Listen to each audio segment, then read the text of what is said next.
Prima di passare alla preparazione, ci tenevo a ringraziare tutti voi che avete scelto il mio libro di ricette In cucina con Paolina, edito dalla Rizzoli.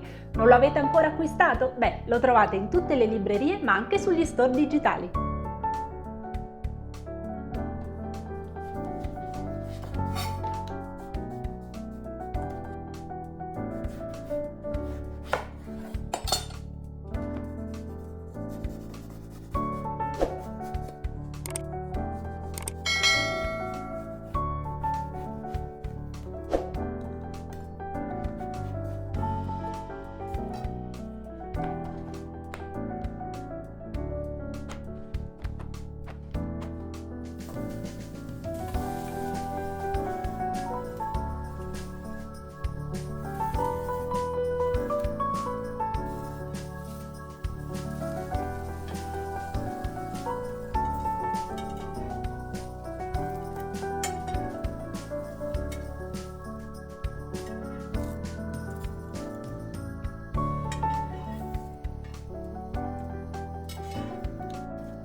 Piatto finito, buon appetito!